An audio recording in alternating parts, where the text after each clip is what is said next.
루소는 교육을 아주 조금 시키는 것이 아니면 아예 안 시키는 것이 좋은 교육이다라고 생각을 했어요. 그러니까 오히려 전통적인 어떤 교육을 함으로써 아이들의 성장에 아주 나쁜 영향을 미친다라는 거예요. 그래서 어떤 도덕이나 진리를 가르쳐 주는 것이 아니라 아이들이 마음에서 나오는 것들을 잘 발산하게 하면 오히려 더 좋은 교육, 좋은 사회가 될 것이다 라는 식으로 교육을 한 거죠. 그래서 자연적인 교육, 스스로 애들은 가지고 태어났다. 그러니까 그것을 잘 발현하도록 하면 된다 라고 하면서 교육을 하도록 그렇게 가르쳤고 그 영향이 지금까지도 크게 미치고 있습니다. 이런 인본주의적인 교육관의 영향으로 많은 크리스천 부모들도 자녀를 자연스럽게 저절로 제자가 될 수 있을 거다라고 생각하면서 방치합니다. 그래서 이런 부모들의 영향은 굳이 부모가 어떤 지도력을 가지고 아이들을 이렇게 살뜰히 챙기지 않아도 때가 되면 아이들이 영적인 지혜와 분별력을 가지고 살아가는 제자가 될 수 있을 거다라고 생각을 하는 거죠. 그러나 알아서 자기들이 잘하도록 내버려 둔다면 어떻게 될 건지 한번 생각해 보세요. 정원에 그냥 내버려두면 아무런 관리를 하지 않으면 온갖 잡초와 엉겅퀴가 가득하게 될 것이고 제대로 된 과일이나 그 아름다움은 맛볼 수 없을 것입니다. 마찬가지입니다. 우리 자녀들을 이렇게 자라는 것도 계속해서 그런 관심을 갖고 잡초도 뽑아주고 가지치기도 해주고 이렇게 영양제도 공급해주고 수많은 그런 노력들을 해야만 가능한 일들을 자연스럽게 이렇게 모태신앙이니까 우리는 3대째 믿고 있으니까 뭐 등등의 이런 생각을 하면서 방치해 둔다면 그것은 결코 바르게 할 수 없는 겁니다.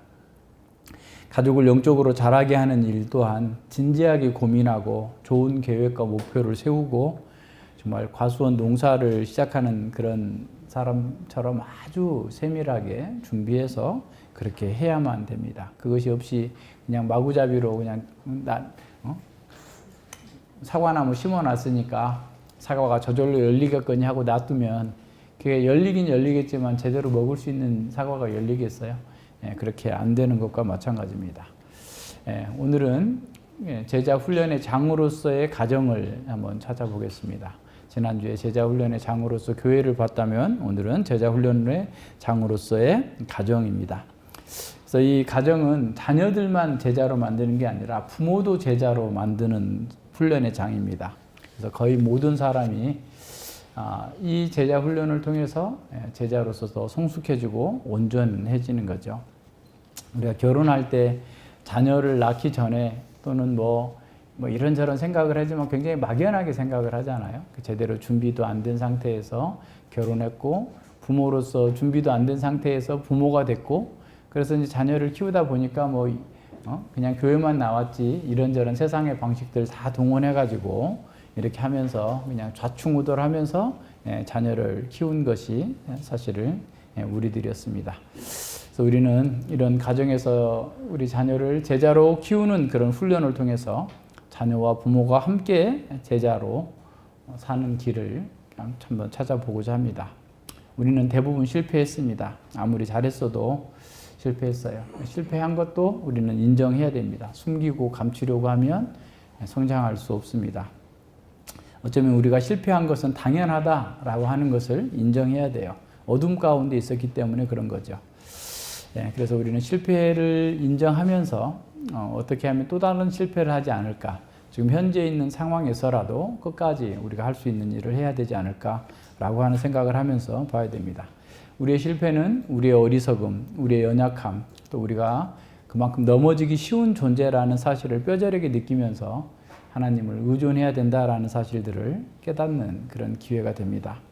같은 실패를 반복하지 않기 위해서 말씀으로 실패의 원인을 분석하고 그 말씀을 따라서 실천하기 위해서 더욱더 주님을 의뢰하는 저와 여러분이 되기를 바랍니다. 오늘은 그 두 가지로 가정에서의 제자 훈련을 이렇게 살펴보도록 하겠습니다. 첫째는 기본이 충실한 그런 가르침이 선행되어야 된다라는 것이고요. 왜냐하면 이건 그냥 꼭 그리스도인 가정뿐만 아니라 모든 세상 사람들도 일반 가정에서도 이것만큼은 해야 되는데 이것마저도 안 하고 있으니까 좀 상당한 문제가 되는 거죠. 기본적으로 요구되는 것. 그래서 이런 기본적인 가르침을 잘 하자라는 거고, 두 번째는 신앙교육입니다. 모든 것이 다 있어도 이 신앙교육이 없다면 하나님의 뜻을 어기는 죄를 짓는 것이 될 것입니다. 그래서 교육의 목표와 방법들을 간단하게 다루지만 깊이 또 여러 번 생각해야 될 주제들이기 때문에 잘 살피시기를 바랍니다. 그래서 원고를 다 집어넣을까 했는데 너무 양이 많아질 것 같아서 중심적인 내용들은 여기다가 오늘 요약문에다가 좀 담았습니다. 그래서 한 번 더 보셨으면 되고요. 역사상 지금처럼 자녀 교육에 대한 열정이 뜨거운 적이 있었나 생각이 들 정도로 자녀 교육에 사람들이 올인하고 있죠. 물론 지금은 조금 덜한 편인 것 같기도 하지만 90년대, 2000년대 초반 때는 너무 심각하게 그렇게 했죠. 해외 유학이 열풍이었고 기러기 아빠가 너무 많았고, 어떤 부모인들 자녀에게 좋은 환경, 좋은 교육을 제공하기를 이렇게 마다하겠어요. 할 수만 있다면 모든 노력을 다해서라도 그 일을 하고자 하겠죠. 그래서 어느 부모든 간에 최상의 교육 환경을 제공해 주고자 그렇게 노력하는 것이 다 그렇습니다. 오늘 우리는 더 그렇죠. 더군다나 좋은 교육을 받아야만 사회에서 성공하고 또 그 안정된 삶을 살 수 있다라고 하는 것으로 연결이 되다 보니까 더 그렇게 된 거죠. 그래서 아마도 지금도 수천 년 동안 그동안 교육에 대한 그 노하우, 이런 학문 연구 이런 것들을 이렇게 책으로 내고 쏟아내는 것이 한 달에 수백 종류가 더 될 거라고 보여집니다. 누구는 이렇게 교육했고, 누구는 이렇게 교육했고, 누구는 어땠고, 또 지금 현재도 성공한 어떤 자녀의 부모가 어떻게 교육했다, 손흥민의 아버지가 어떻게 교육했다, 이런 게 늘 이렇게 회자되고 있는 것처럼 자녀 교육에 대해서 너무나 많은 그 이론들, 또 실제적인 어떤 지침들이 많이 나오고 있죠. 그런데 마땅히 자녀가 받아야 될 그 교육을 받지 못했다라고 하는 그런 탄식이 여기저기서 흘러나오고 있습니다. 청소년 범죄율이 높아지고 갈수록 사람들과의 소통하지 못하는 그런 청년들이 늘어나고 있고, 또 학습 능력이 저하돼 가지고 조금만 어려운 얘기를 하면 대학생들도 못 알아듣는다는 거예요. 책을 그동안 너무 안 읽었기 때문에 어휘력도 떨어지고 그렇다는 말들이 계속 나오고 있습니다. 근데 더 큰 것은 청소년, 청장년이 됐어도 사람들이 기본적인 예절마저도, 상식마저도 갖추지 못한 사람들이 너무 많다는 거예요. 그러니까 마땅히 받아야 될 그 교육을 받지 못했기 때문에 그렇다라고 얘기를 합니다. 그래서 교육은 많이 했지만 정말 필요한 가르침을 주지 못했다라고 하는 거죠. 근데 그리스도인들도 여기에서 예외가 되지는 않아요. 그러니까 우리 자녀들이 공부만 잘하면 다른 모든 것들은 그냥 다 열애시켜주는 이런 상황들이 세상 사람들이나 그리스도인이나 별반 다를 바가 없는 것처럼 보입니다. 세상의 어떤 학자가 자녀 양육에 대한 우리의 문제점을 지적하면서 두 가지를 얘기하더라고요. 하나는 뭐냐면 오늘날 가정에서는 교육은 있는데 가르침이 없다라는 거예요. 그럼 교육과 가르침이 어떻게 차이가 나느냐라고 했을 때 가르침이라는 것은 어떤 가치가 뭐가 중요한지 가치에 대한 교육이라는 거예요.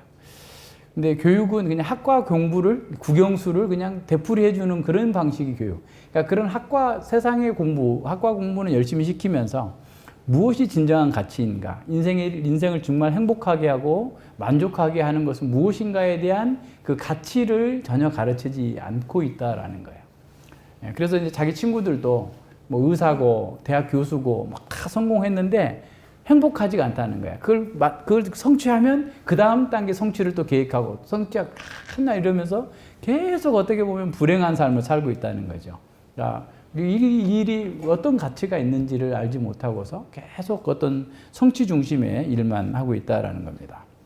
그러니까 삶에서 무엇이 중요하고 또 어떤 그 삶의 어떤 우선순위가 무엇인지를 가르치지 않기 때문에 사람들이 성취도에 따라서 판단하니까 성적에 따라서 그 사람이 매겨지는 거죠. 나중에 돈에 따라서 사람의 가치가 매겨지는 것처럼 그와 같은 방식으로 가다 보니까 문제가 된다는 거죠. 그래서 아무리 많은 것을 이루었다고 해도 그는 계속해서 또 다른 성취를 향해서 나가기 때문에 만족하지 못하게 되고 고통에 빠진다는 겁니다. 그래서 가정에서 무엇보다도 중요하게 해야 될 것은 바로 그 가르침이라는 거예요. 사실은 그 가르침이라는 것은 세계관과 연결되는 겁니다. 그러니까 바른 세계관을 갖도록 해줘야 되는 거죠. 그래서 잠언 22장 6절에 보면 마땅히 행할 길을 아이에게 가르치라. 그리하면 늙어서도 그것을 떠나지 아니하리라. 우리가 이 말씀을 다 알고는 있지만 실제로 이렇게 가르쳤는지를 돌아보면 너무나 부족한 것을 보게 됩니다. 부끄러운 것이죠. 그래서 아이들이 자라면서 자꾸 교회와 등을 지는 그런 것들도 결국은 이런 마땅히 행할 것을 가르치지 않은 가치에 대한 것을 안 가르쳤기 때문에 학교에서 공부하는 것은 중요하게 생각했지만 정말 하나님을 경외하는 것, 또 이웃과 함께 살아가는 그 삶의 그 근거를 제대로 가르치지 않았기 때문에 오히려 불행하게 되고 있는 것을 보게 됩니다. 우리는 교육을 정보적인 지식을 전달해 주는 것으로 생각합니다. 그러나 세상의 교육학자들도 정보적인 지식은 시험을 위한 것이고 삶에 대한 교육은 거의 없다라고 스스로 얘기하는 거예요. 그러니까 시험 볼 때는 다 옳게 쓰는 거죠. 그렇지만 실제 삶에서는 그렇게 살지 않는 겁니다. 가정교육도 마찬가지입니다. 삶에서 가장 기본이 되는 가르침이 없고 정보적인 지식을 습득하는 것에 맞춰져 있다면 그거는 문제가 되죠. 그러니까 거실에 그냥 아이들을 위한 책은 가득 차 있는데 책장에 가득 채워져 있는데 실제로 아이들에게 식사 예절을 제대로 가르치지 않고 삶의 아주 기본이 되는 것들에 대한 것들을 가르치지 않게 된다 그러면 그건 문제가 있는 게 그건 사소해 보인 것처럼 보이지만 가치에 대한 교육이 없다는 겁니다. 그러니까 예절 교육이나 또 이런 모든 것들을 성실하고 책임감 있게 성장하도록 도와줘야 되는데 그렇게 하지 못하는 거예요. 그러니까 우리는 눈에 보이는 어떤 물질적인 가치에만 더 초점을 두다 보니까 눈에 보이지 않는 가장 인간답게 살고 인간으로서 해야 될 그런 삶의 성품이나 태도에 대한 것은 간과하거나 또는 그 비중을 낮게 두는 것 때문에 그와 같은 현상들이 일어나게 되는 것이죠. 그래서 자녀들에게 우선 식사 예절이나 공중 도덕과 질서를 존중하고 상대에 대한 예의 바른 태도를 길러줘야 됩니다. 이런 기본적인 가치들은 어릴 때 집중적으로 가르쳐야 돼요. 이것이 기본 중에 기본이고 마땅히 해야 될 것입니다. 그렇다고 해서 이것을 가르치는 것이 쉽다는 말이 아니에요. 기본이기 때문에 더 어려울 수 있어요. 우리가 문법 단계에서 다 외워야 되는 것처럼 어려울 수 있어요. 그러나 이것을 반복해서 가르치고 습관으로 굳어질 정도로 계속해야 됩니다. 그러니까 교회나 학교에서도 이것들을 전혀 안 가르치는 건 아니에요. 가르치지만 기본적인 태도나 예절 교육은 가정에서 집중적으로 해야 됩니다. 그래서 가정과 교회와 학교가 어떤 면에서 하나의 어떤 그 신앙의 틀 안에 있지만 토대 위에 서 있지만 가정에서 해야 될 교육, 집중해야 될 교육, 교회에서 집중해야 될 교육, 학교에서 집중해야 될 교육이 각각 영역이 달라요. 그러니까 그래서 가정에서 할 것을 안 하면 학교에서 하는 것도 제대로 안 되고 교회에서 하는 것도 제대로 안 돼요. 그러니까 가장 기본적인 단위 속에서 우리가 그 일을 제대로 하지 않게 되니까 이와 같은 어려움들을 우리가 겪고 있는 것이라는 것을 생각해야 됩니다. 오늘날 사람들은 물질주의적인 세계관에 따라서 무엇이든지 돈이 되는가를 먼저 묻습니다. 돈도 그러니까 공부하는 것도 돈이 되니까 공부를 시키는 거죠. 그래서 대학교도 요새는 직업학교처럼 돼가지고 인문학이 다 문 닫고 있대잖아요. 학과들이 폐지되고 있다고 그렇게 얘기하고 있는데 취업이 되지 도움이 되지 않으면 돈과 상관없는 학문들은 학문도 아니다라는 방식으로 여겨지고 있어요. 그럼 이렇게 돈만 중시되는 사회에서 그리스도인이 하나님 나라의 가치를 추구하는 것 자체는 굉장히 큰 도전이죠. 그래서 우리 자녀들이 세상에서 성공을 위한 교육이 아니라 하나님의 사람, 하나님의 예수 그리스도의 제자로 성장하는 것을 목표로 하면서 마땅히 가르쳐야 될 기본적인 내용들을 잘 가르쳐야 됩니다. 그 일이 더딥니다. 어렵습니다. 계속 싸워야 됩니다. 그러나 그것을 위해서 우리는 최선을 다해야 돼요. 이 모든 말씀은 사실 하늘과 땅의 모든 권세를 가진 예수 그리스도께서 나에게 명령하셨고 나에게 힘주시고 나에게 그 일을 하라고 맡기셨기 때문에 그 일을 해야 된다라고 생각을 해야 됩니다. 그래서 세상과 달리 살면 내가 망하지 않을까? 굶어 죽지 않을까? 이런 두려움은 그건 예수님을 우리의 왕으로 모시고 있지 않다는 증거예요. 두려움을 떨쳐버려야 됩니다. 우리가 하나님의 말씀을 진리로 믿는다면 진실로 여호와를 경외하는 자가 잘 될 것이라 라고 말한 그 말씀을 따라서 아이들을 가르칠 수 있어야 됩니다. 그것도 어려서부터 우리 자녀들이 자꾸 자기 역할을 하도록 만들어줘야 돼요. 그래서 세상의 학자들도 말귀만 알아든 3살만 되면 자기 걸 자기가 하게 만들어라. 숟가락도 자기가 갖다 놓게 하고 뭐도 갖다 놓게 하고 뭐도 갖다 놓게 해야 되는데 김치도 초등학교 5학년, 6학년 됐는데 찢어주고 있으면 그거 언제 할 거예요, 그게. 기본적으로 자기 할 일을 잘 하도록 만들어주고 그 속에서 자기가 기쁨을 누려야 돼요. 그러니까 어린 아이들도 자기가 이 가족에게 기여를 하고 있다라는 것을 느껴야 자기에게도 자존감이 높아질 수 있어요. 그러니까 할 수 있도록 일을 줘야 돼요. 시켜야 되는 거예요. 그래서 자기가 속한 그 어느 집단에 가든지 자발적으로 그런 일들을 할 수 있도록 집에서부터 기본적인 태도가 길러져야 된다라는 거예요. 오늘날 사람들이 아이들의 문제를 뭐라고 얘기하죠? 얘들이 효도받고 자라서 그런다. 애들이 효도하도록 가르침 받는 게 아니라 다 그냥 부모가 해주는 거야. 부모가 전부 다 해주니까 다 받아 먹기만 한 사람이 누구를 섬길 수 있겠어요? 누구에게 가서 자원해서 봉사하고 섬기고 그런 거겠어요? 그냥 봉사 활동도 학교 점수 따야 되니까 도장 받아야 되니까 하는 거지 진짜 그 마음에서 우러나는 그런 게 아닌 거죠. 그래서 우리 자녀들이 가정에서부터 자기 할 일을 하게 하세요.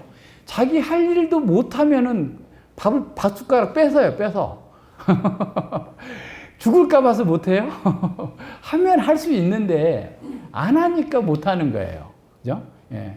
그거 시키면 다 할 수 있어요. 할 수 있는데 안 하니까 그런 거예요. 그러니까 기본적으로 무슨 말이냐면 우리 아이들이 성실하고 책임감 있고 자기가 속해 있는 공동체 속에 내가 아주 중요하게 해야 될 일이 있다. 엄마 아빠를 돕고 자기 일을 기본적으로 잘 하고 뿐만 아니라 엄마와 아빠와 교회와 사회에서 내가 내 손길이 필요하고 내가 도와줘야 될 수 있는 사람을 만드는 거다. 이건 신앙교육 이전의 기본 교육이에요. 마땅히 행해야 될 일인 거예요, 이게. 세상에서 따지고 보면. 근데 이런 교육들이 전부 다 돈의 가치에 밀려가지고 우선순위가 뒤로 처져 있기 때문에 문제이기는 하지만, 그죠? 계속해서 청년들이 될 때까지 계속 그걸 가르쳐야 돼요. 하게 해야 돼요. 그래서 그냥 효도하면 안 돼. 애들한테 효도하면은 애들이 나중에 그 부모를 잡아먹어요. 효도하게 해야 되고, 어느 곳에서든지 그 자기가 속한 공동체 속에서 자기가 할 수 있는 일들을 자원해서 자발적으로 할 수 있는 그런 역동적인 아이로 키우는 것이 기본이에요, 기본. 기본 중에 기본입니다. 그렇게 해야만 창의적으로 자신과 또 이웃과 공동체를 도우면서 아이들이 기쁨으로 성장해요. 그러니까 그렇게 하지 않는 것은 아이들의 기쁨을 빼앗는 겁니다. 아이들의 성장 기회를 막는 거예요. 우리가 잘못해가지고 어리석어서. 애들한테 설거지 시키면 힘들죠. 물도 떨어뜨리고 막 제대로 안 하죠. 처음에는. 그래도 해야 돼요. 하다 보면 잘하는, 우리도 처음부터 잘한 게 아니잖아요. 근데 그게 힘들거든. 그러니까 힘드니까 피하면 그만큼 나중에 대가를 받을 수밖에 없어요. 어려움이 있습니다. 예, 그래서 다른 사람들의 삶에 기여하고자 하는 그런 마음 자체가 없이 자란 사람들이 얼마나 많은지 몰라요. 그러니까 예전에도 어떤 분이 목사님, 저는 지금까지 한 번도 그런 생각 해본 적이 없어요. 누군가를 위해서 살아야 된다라는 생각 자체를 해본 적이 없다. 40이 넘었는데. 그럴 수 있는 거예요. 한 번도 들어본 적도 해본 적도 없어. 그냥 무조건 자기만을 위해서 살아야 된다라고 생각했기 때문에 그런 거예요. 예, 그래서 지난번에도 미국의 어떤 어려가지고 아주 천재적인 어떤 해가지고 무슨 12살, 13살에 막 대학을 간 어떤 친구가 있어요. 그러니까 다른 아이들은 초등학교 5학년, 6학년 때 벌써 대학원 과정을 막 밟으려고 하는 그런 아이가 있는데 그 아이의 아버지가 그 아이에게 대학을 갈 때 제안을 한 게 있어요. 우리가 어디 가가지고 매주 토요일마다 어디 가서 봉사활동을 같이 하자. 노숙자 쉼터에 가가지고 하자. 그럼 거기를 가려면 아침 새벽 5시에 일어나야 돼요. 5시에 일어나서 1시간 이상 차를 끌고 가가지고 거기 가서 오전 내내 봉사활동하고 아빠랑 같이. 근데 그렇게 해도 피곤하고 힘들고 초등학교 이제 5학년, 6학년이면은 그 정도 나이면은 그 뭐 더 자고 싶고 그럴 텐데도 일어나서 그렇게 하는 거예요. 왜 그렇게 시키겠어요? 그렇게 사는 것이 그 아이에게 어떻게 보면 기쁨을 주는 거고 그 아이가 자발적으로 어느 단체, 어느 공간에 있든지 간에 자기에게 주어진 역할들을 창의적으로 기쁨으로 해낼 수 있는 능력을 키우는 거예요. 근데 우리는 지금 뭐 밖에 봉사활동은 관두고라도 우리 안에서 하고 있는 일들에 대해서 아이들이 참여하고 이렇게 하게 하는 것에 대해서도 좀 더 고려해 봐야 돼요. 늘려야 돼요. 그래서 그런 것들이 우리는 손해본다 이런 생각을 갖고 있는 부모의 세계관이 문제가 있는 거예요. 아이들이 더 역동적으로 진취적으로 성장해 갈 수 있는 그러한 어떤 잠재력을 우리가 막아서 오히려 자꾸 자기 안으로만 그 마음이 굽어지도록 바꾸어 나가는 오히려 잘못된 교육을 하고 있는 것일 수도 있어요.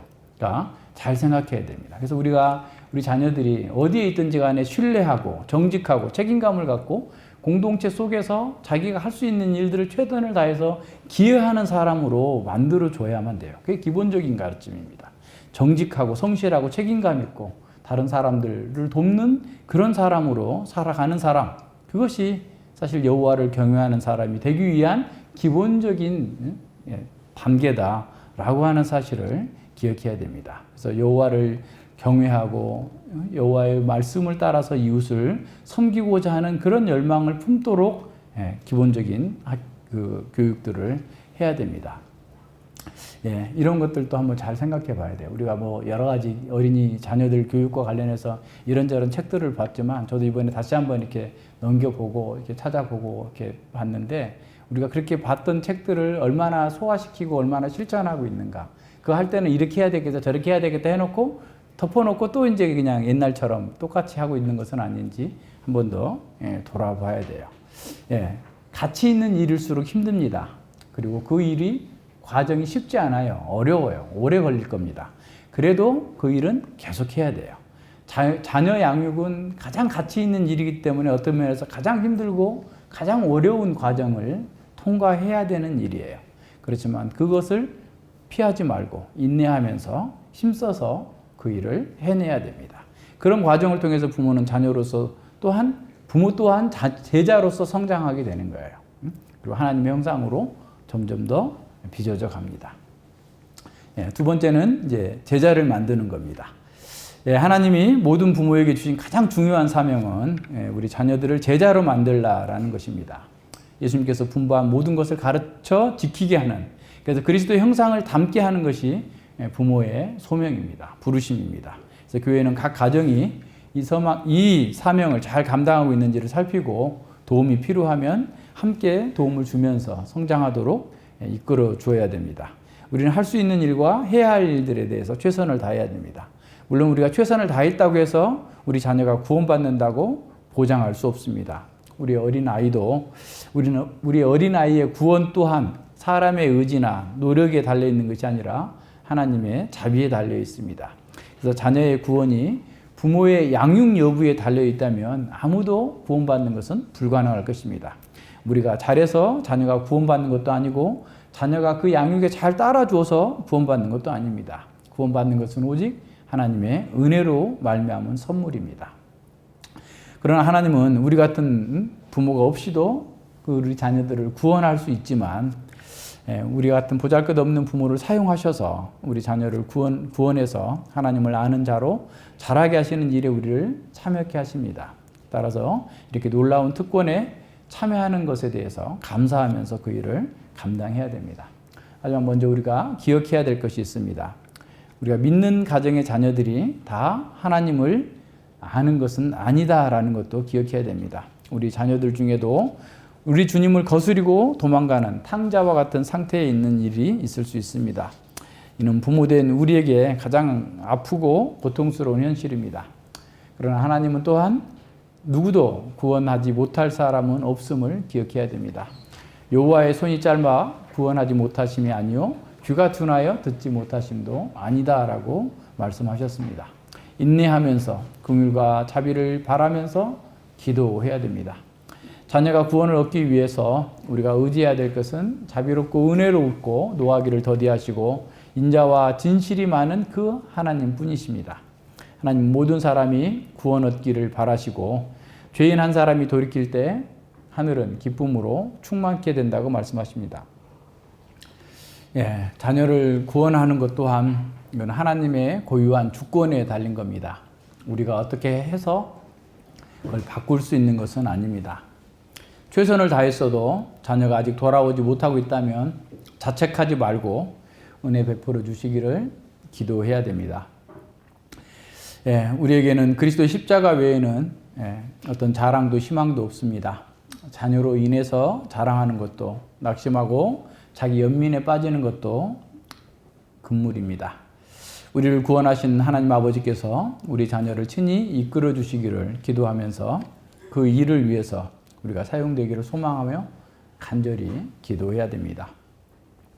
가정에서 자녀를 제자로 만드는 훈련을 하기 위해서는 하나님을 향한 신뢰가 절대적으로 필요합니다. 여호와께서 집을 세우지 아니하시면 세우는 자의 수고가 헛되다라고 말씀하셨습니다. 인자와 은혜가 넘치시는 하나님을 의지할 때 그분은 우리에게 이 세대를 제자로 키워낼 수 있는 능력과 지혜를 주실 것입니다. 우리는 현실이 아무리 힘들고 어렵더라도 피하지 말고 맞서야 됩니다. 우리 가족을 제자로 세우려면 많은 값을 치러야 합니다. 세상에는 공짜가 없는 것처럼 영적인 일에도 공짜는 없습니다. 제자로 양육하는 일은 고되고 또 아무도 완벽하게 그 일을 해낼 수 있는 사람은 없습니다. 우리는 거듭 실패할 수 있습니다. 지치고 낙심할 수도 있습니다. 그러나 우리가 수고와 고통을 동반하지만 그 과정을 통해서 정말 우리 자신이 변화가 되고 그로 인해서 큰 열매를 우리는 누리게 됩니다. 그래서 그 과정이 그 결과가 성패를 떠나서 우리가 그 과정 속에서 하나님의 사람으로 우리가 성장해가는 기회가 될 수 있습니다. 그래서 어떠하든지 우리는 그 일에 최선을 다해야 됩니다. 자녀를 제자 삼는 일은 교회 공동체와 함께하는 일입니다. 교회는 사랑과 격려와 책임과 기도로 부모와 함께함으로써 제자 훈련을 도와야 됩니다. 주님은 대유임령을 주시면서 교회 밖에 있는 사람들에게 전도할 때도 함께 하시겠다고 약속하셨어요. 그렇다면 교회 안에 있는 우리 자녀들을 제자 삼으려고 할 때 주님께서 함께하지 않으시지 않겠죠. 우리를 홀로 버려두지 않겠죠. 그러니까 우리는 그 속에서 주님을 의지하면서 최선을 다해야 됩니다. 교회에서 가르침을 받은 교리를 또 말씀을 자녀들을 이렇게 반복적으로 가르치고 그 교리에 근거해서 세계관을 형성해 주어야 됩니다. 자녀를 제자로 만드는 일은 부모와 자녀 모두에게 유익하게 됩니다. 가정에서 자녀를 제자로 만드는 가정들이 많은 교회의 공동체는 생명력으로 충만해질 것이고 맡겨진 사명을 잘 감당할 수 있을 것입니다. 가정 제자 훈련은 일상생활 속에서 중요한 아주 영적인 그 리더십을 발휘해야 돼요. 그러니까 가장이 영적인 리더십을 발휘하지 못하게 되면 그게 어렵습니다. 그러니까 가장된 사람들은 2배, 3배의 책임감을 가지고 그 일에 집중해야 됩니다. 온 가족이 예수님의 벗이 되고 친구가 되고 제자가 되도록 인도하는 그 일이 얼마나 중요한 일입니까? 제자를 세우는 가정이 진정한 그리스도인의 가정입니다. 성경이 순종을 제자도에서 중요한 요소로 가르치고 있지만 그렇다고 해서 우리 자녀들이 행동만 수정하는 것을 목표로 삼으면 안 돼요. 그러니까 늘 이럴 수 있습니다. 오히려 바리새인 하나를 만들어내는 것이 쉽습니다. 율법을 외우고 율법을 형식적으로 지킬 수 있어요. 그런데 그 마음은 세속으로 가득 찰 수 있습니다. 세속적인 욕망을 가지고도 그런 일을 얼마든지 할 수 있다는 사실을 우리는 알고 있어야 됩니다. 하나님께서는 마음을 바라시고 그 마음의 변화를 요구하십니다. 우리는 자녀들의 순종을 이렇게 요구하고 바라지만 그것을 겁주어서 두려움 때문에가 아니라 진심으로 하나님을 사랑하고 경외하도록 양육해야 됩니다. 제자 훈련의 목표는 자녀가 참된 마음의 변화를 통해서 자기를 부정하고 그리스도인으로 성장하게 하는 데 목적이 있습니다. 복음은 우리에게 받을 자격이 없는 은혜를 허락하셨어요. 그래서 하나님께서 우리를 무한히 사랑하시고 그래서 우리를 구원하셨다라고 가르치고 있습니다. 우리는 하나님의 사랑을 경험했기 때문에 하나님께 순종하고자 합니다. 하나님은 우리가 순종할 때만 사랑해 주시는 분은 아니십니다. 우리 아이들이 하나님이 자기의 약점과 죄에도 불구하고 사랑하신다는 것을 배울 수 있도록 가르쳐야 됩니다. 그들이 하나님께 순종하는 것이 손해가 아니라 가장 큰 기쁨을 낳는다는 것을 배울 수 있는 기회가 되어야 됩니다. 가족 간의 사랑도 조건 없는 사랑이어야만 됩니다. 우리는 자녀가 우리의 기대에 못 미칠 때마다 자녀를 혼내고 함부로 말할 수 있습니다. 그러나 우리는 자녀가 우리가 바라는 이상적인 모습이 아니라 할지라도 자녀를 있는 그대로 사랑하고 있다고 인식하도록, 자녀가 그렇게 인식할 수 있도록 또 행동하는 것 또한 중요합니다. 가족을 향한 우리의 그 예정과 헌신이 너무나 노골적일 만큼 분명해서 당신이 무슨 일을 해도 어떤 말을 해도 저건 나를 사랑하기 때문이야 라고 느낄 정도로 자녀에게 그런 사랑을 보여줘야 됩니다. 당신이 우리가 가족들을 얼마나 사랑하는지를 아무도 의심하지 않을 만큼 그만큼 사랑으로 그들을 섬길 수 있을 때 하나님의 무조건적인 사랑을 우리 자녀들도 느낄 수 있을 것입니다. 또한 자녀를 제자로 키우는 것이 세상에서 성공을 담보하는 것이라고 착각하면 안 됩니다. 그것은 경건을 가장한 기복주의입니다. 제자로 성장한 자녀는 세상과 다른 삶을 살기 때문에 그래서 심지어 멸시와 고난을 겪더라도 개의치 않고 주님의 제자의 길로 똑바로 가도록 준비된 사람입니다. 우리의 자녀들이 믿음으로 사는 것이 세상을 감동하게 할 것이라고 착각하면 안 됩니다. 오히려 그들은 이 세대를 따르지 않기 때문에 어려움을 겪을 수 있을 거라고 생각해야 됩니다. 아무런 시련이 없는 제자가 없고 아무런 대가 없이 제자를 만들 수도 없습니다. 우리가 자녀를 제자로 키우고자 하는 것은 그것이 세상에 줄 수 없는 최상의 행복을 주는 것이고 가장 올바른 인생, 가장 복된 인생을 살게 하는 것이기 때문에 그렇습니다. 하나님을 섬기고 순종하는 것보다 더 좋은 삶이 없다는 사실을 우리가 먼저 경험했기 때문에 그렇습니다. 자녀의 육신적인 요구를 채워주는 것만큼 영적으로 먹이고 입히는 일에 더 많은 관심과 주의를 기울이고 노력해야 됩니다. 그것의 첫 번째 일이 가정 예배가 되어야 됩니다. 하루 중에 가족들이 모이기 좋은 그 시간을 정해서 하나님을 예배하는 것을 가장 우선순위에 둬야 됩니다. 때로는 시간이 부족할 때도 있고 또 예배가 몸이 건조할 때가 있고 가장이 준비하지 못해가지고 또 말씀을 또한 이렇게 깨닫지 못한 상태로 또 전할 수도 그럴 때도 있을 수 있습니다. 그러나 날마다 평범한 일상에서 하나님의 말씀을 받고 그 말씀을 따라 살고자 하는 부모의 헌신과 그 사랑은 자녀들을 우리 하나님께로 이끄는 수단이 됩니다. 하워드 핸드릭슨 목사님은 이렇게 말씀합니다. 부모가 가정 예배를 드리기에 편한 시간을 찾고 있다면 그런 생각은 애당초 접어두길 바랍니다. 기독교는 편의와 무관합니다. 대가를 치러야 합니다.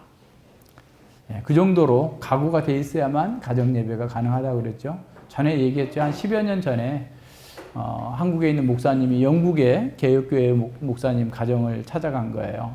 그래서 이제 여기저기 교제도 하고 그 여러 가지 그 유적지들을 방문하고 다니는데 그 어디 갔는데 그 근처에 리차드 백스터의 기념관이 있으니까 거기를 좀 잠깐 가면 안 되겠냐라고 부탁을 했더니 이 목사님이 계속 시계를 보더라는 거예요.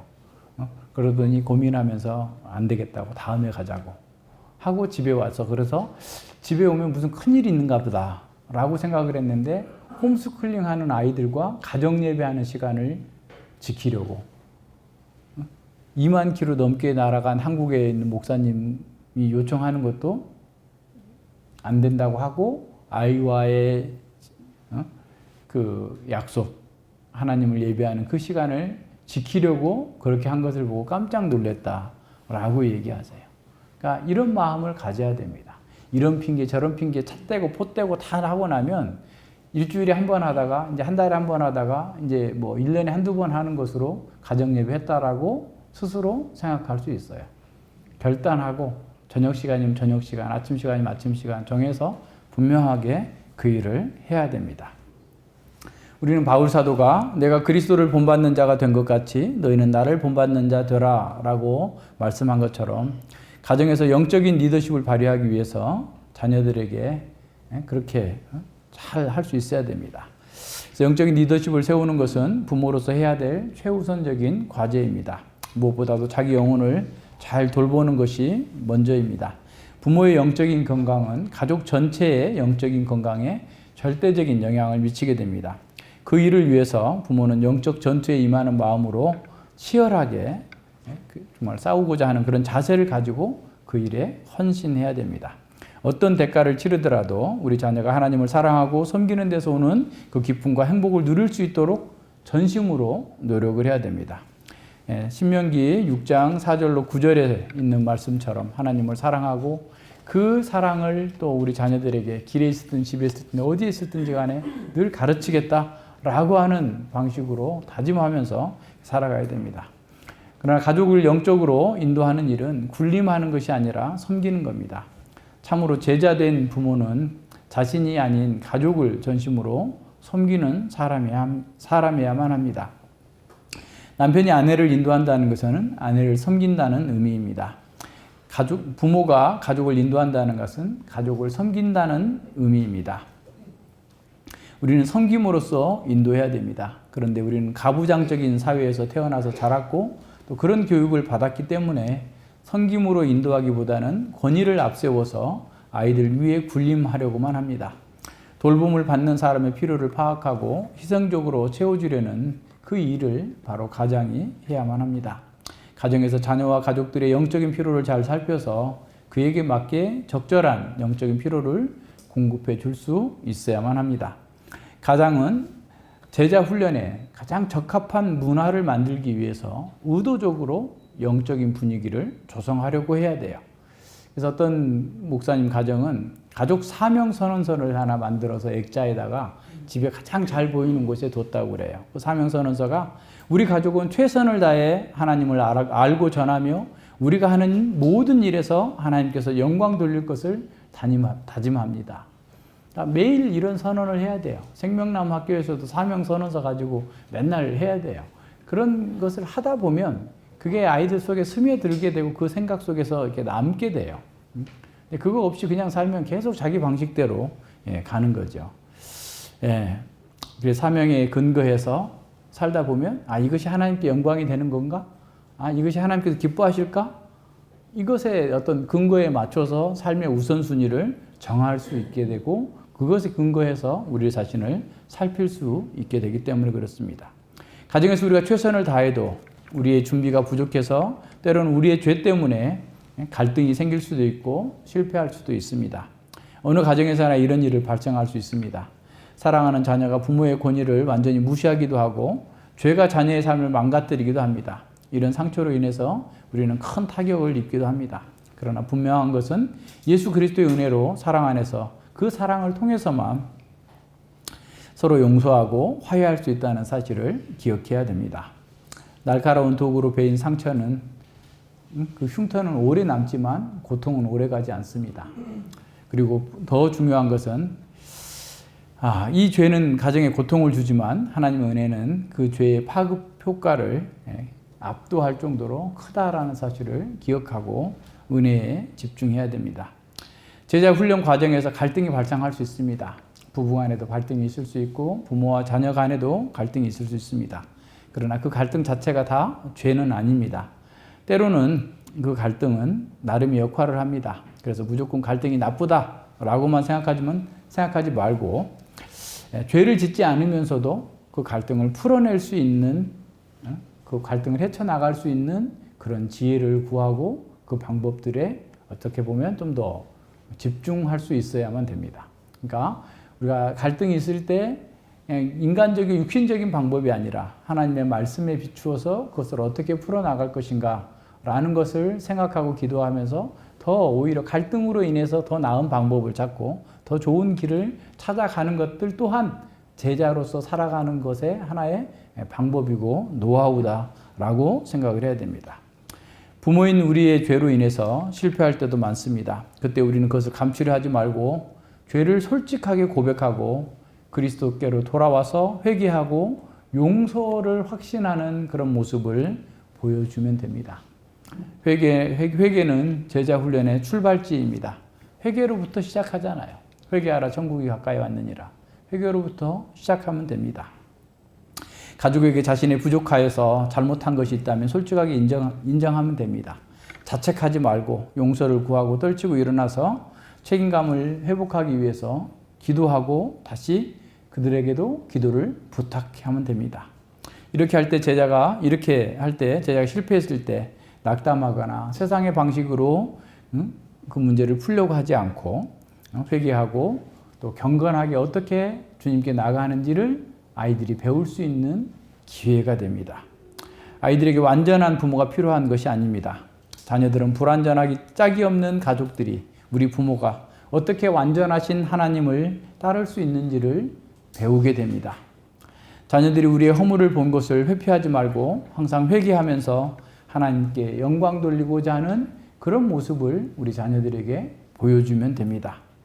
우리가 약할 때 그분은 강하시고 우리가 힘들어서 피하고 싶은 일에서도 하나님의 은혜는 늘 우리에게 부유하다라는 것을 정말 살아있는 영상으로 보여주고 가르칠 수 있는 기회가 되어야 됩니다.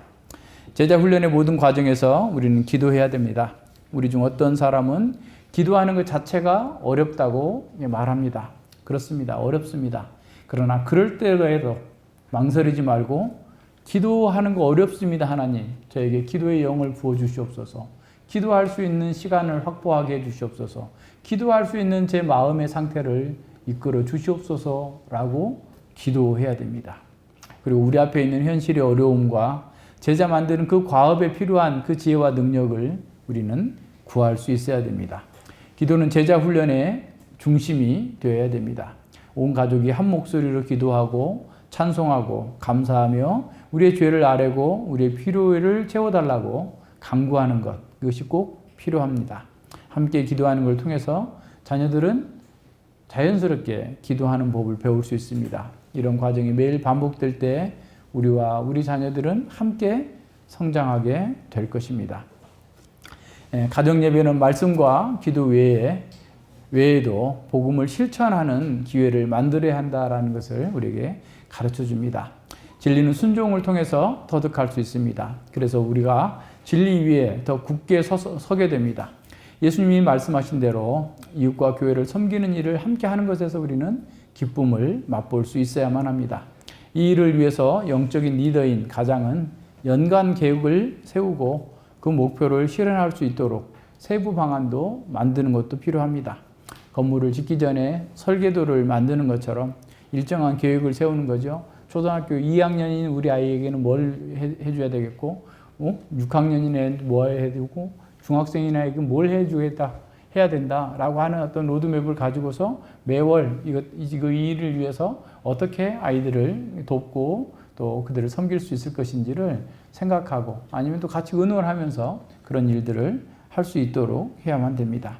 그리고 우리 자신이 가장이라고 한다면 부모가 먼저 시간을 따로 떼어서 하나님과 교제하는 시간을 가져야 되겠고 개인적으로 말씀을 공부하고 기도하는 시간을 확보해 둬야 됩니다.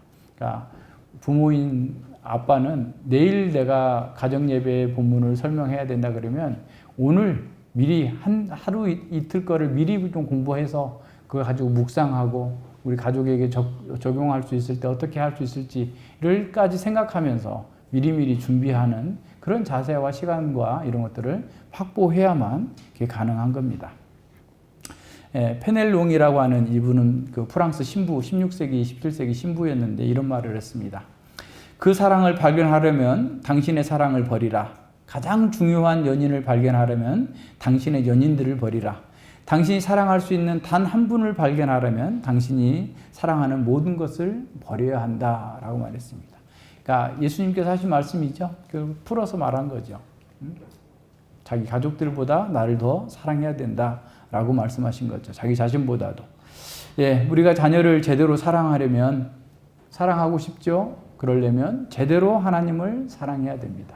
그러니까 자녀를 제대로 사랑하지 못하는 것은 하나님을 제대로 사랑하지 않았기 때문은 아닌지 스스로 돌아봐야 됩니다. 자녀들은 하나님을 사랑하는 우리의 모습을 따라서 하나님을 사랑하는 것을 배우게 됩니다. 우리의 가정이 영적으로 발돋움하려면 먼저 우리가 하나님과 진실하게 동행해야 되고 자기의 허물과 죄를 고백해야만 됩니다. 우리와 하나님의 관계는 영적 훈련을 통해서 더 깊어지고 하나님 사랑과 이웃 사랑을 실천할 때 그 뿌리를 내리게 됩니다. 자녀를 하나님께 인도하려면 먼저 우리가 하나님을 따라가야 됩니다. 우리는 시간을 따로 마련해서 하나님과 교제해야 됩니다. 매일 개인적으로 말씀을 공부하고 기도하는 시간을 확보하는 것이 필요합니다. 우리는 제자가 되는 것을 갈망하면서 갈망하는 것으로 그 자체로 만족해서는 안 됩니다. 우리 자녀들을 제자로 만들겠다고 다짐만 해서도 안 됩니다. 당장 실천할 수 있는 것들을 실천해야만 합니다. 에이든 토저 목사님은 갈망은 하면서도 실천하지 않는 사람들에 대해서 이렇게 말씀합니다. 그들은 한 손에는 세상을, 다른 한 손에는 십자가를 들고 천국과 지옥 사이에서 줄타기 하기를 원한다. 하나님의 은혜로 마지막에 단 한 번의 점프로 정문을 통과하기를 기대한다. 그러니까 그냥 자기 편의대로 때로는 세상을 따라가고 때로는 하나님 말씀을 따라가고 왔다 갔다 하다가 마지막 죽는 순간에 하나님께서 은혜 주셔서 팡 뛰어서 점프해가지고 천국에 들어가기를 바라는 그런 생각을 갖고 있다는 겁니다. 하지만 나는 그렇게 생각하지 않는다. 나는 성경에 나오는 발람을 기억한다. 그는 애절한 기도를 드렸는데 아마도 이 나라 설교자들의 절반은 그 기도만 들어본다면 그 기도를 근거로 그는 천국으로 직행시켰을 것이다. 그러니까 구원 확신을 막 선언하면서 당신 구원받은 사람이다 라고 선언했을 거라는 거예요. 그는 나는 의인의 죽음을 죽기 원하며 나의 종말이 그와 같기를 바라노라 라고 기도했습니다. 그러나 그 다음에 그는 죄인들의 편에 서서 의인들과 싸웠습니다. 그는 나중에 어떤 죽음을 맞이했습니까? 의인의 죽음이었는가? 아니면 나는 그렇지 않다라고 말합니다. 나는 죄인의 삶을 살았기 때문에 죄인의 삶을 살았기 때문에 죄인의 죽음을 맞았다라는 겁니다. 의인의 죽음을 맞기 원하는 사람은 의인의 삶을 살아야 합니다. 그리스도인으로서 죽기를 원하는 사람은 그리스도인으로 살아야 합니다. 죽음의 시간에 하늘의 대원자가 그를 위한 피난처가 되어주기를 원하는 사람은 지금 그분을 피난처로 삼아야 한다라고 가르치고 있습니다. 기독교에서 가르친다는 것은 단지 정보를 전달하는 것이 아니라 진리에 대한 순종이 실천되는 공간을 창조하는 것입니다. 그러니까 기독교의 가르침은 그냥 정보적 지식을 전달하는 것이 아니라 진리에 대한 순종, 진리를 따르는 순종이 실천되는 공간을 창조한다는 거예요. 놀라운 일입니다. 그 말은 다시 말하면 에덴 동산을 창조하는 거예요. 그러니까 우리의 가르침은 그 정보를 주는 것으로 끝나는 것이 아니라 그 진리를 따라 사는 삶의 공간을 창조하는 새로운 일이라는 거예요. 그러니까 세상의 교실에서는 실천을 위한 준비한 곳이 아니야. 학교에서는 그냥 다 밖에 나가서 써먹을 것을 공부하는 거야. 그리고 공부도 어떻게 보면 정보적인 지식을 얻는 거죠. 예. 그러니까 준비하는 곳일 뿐이라는 거예요. 그러나 기독교적 가르침은 가르침을 받는 그 바로 장소, 그 교실, 가정, 교회, 그 모든 공간이 진리를 따른 순종이 실천되는 장소로 만드는 거예요. 이게 놀라운 겁니다. 다시 말하면 지금 여기서 여러분이 진리를 따라 실천하는 공간으로서 살고 있지 않다면, 그 공간을 만들어내지 못하고 있다면 그 기독교 교육은 실패한 거예요. 가정에서도 마찬가지예요. 진리를 따라 사는 아름다운 공간으로 만들어내지 못하면 그 교육은 실패한 거예요. 그 가르침은 실패한 거죠. 그래서 우리 가정에서 일어나는 일, 곧 세상에서 일어나는 일입니다. 교회에서 일어나는 일, 세상에서 일어나는 일이에요. 그러니까 뭐 집에서 샌 바가지 밖에서 샌다 그러잖아요. 그러니까 집에서는 배우고 밖에 나가서 실천하겠다? 교회에서는 배우고 밖에 나가서 실천하겠다? No, 아니에요. 교회에서 배운 대로 실천하는 사람이 밖에 나가서도 실천할 수 있는 거예요. 그렇게 하지 않기 때문에 교회에서는 그냥 맨날 받기만 하고 얻기만 하고 밖에 나가서 내가 맨날 섬기려고 하고 그렇게 되겠어요? 교회에서 섬기는 사람이 밖에 나가서 섬기는 거예요. 교회에서 진리를 따라 사는 사람이 밖에서도 그렇게 살 수 있는 겁니다. 예, 그래서 교회와 가정과 교회는 언약 공동체로서 진리를 배우고 실천하는 공간이 되어야 됩니다. 여기서 배운 진리를 훈련과 실천을 통해서 습득된 사람은 자기가 머무는 곳 어디에서라도 진리를 실천하는 공간을 창조하는 사람이 됩니다. 가정과 교회는 이 진리의 규칙, 다시 말하면 순종이 실천되는 그 공간이 되어야 됩니다. 순종은 들은 말씀에 노예적이고 기계적으로 추종하는 것을 의미하는 것이 아닙니다. 기독교의 순종은 말씀을 듣고 분별하고 그 들은 말씀이 내표된 의미가 무엇인지를 분명하게 알고 그것에 인격적으로 신실하게 반응하는 것이어야 됩니다. 진리가 전해지고 실천되는 공간으로서의 가정은 아름답고 따뜻한 온기가 가득할 겁니다. 자동차 미리 시동 걸어 놓잖아요. 왜 그래요? 기름값이 아깝더라도 따뜻하게 가려고. 그죠? 따뜻한 게 얼마나 좋아요. 추우면은 어렵잖아요. 떨고 있어야 되잖아요. 진리를 알고 실천하지 않는 공간으로서의 가정은 차갑겠죠. 따뜻한 온기가 느껴지지 않겠죠. 교회도 마찬가지입니다. 교회가 말씀을 따라서 산다면 그 속에서 그리스도의 향기와 사랑과 그 따뜻함이 느껴져야 돼요. 우리가 그 사랑을 실천하고 있다면. 예, 그래서 진리를 실천하는 성도가 머무는 공간, 그 어디서나 평화의 복음이 증거되는, 그래서 새로운 공간이 창조될 것입니다.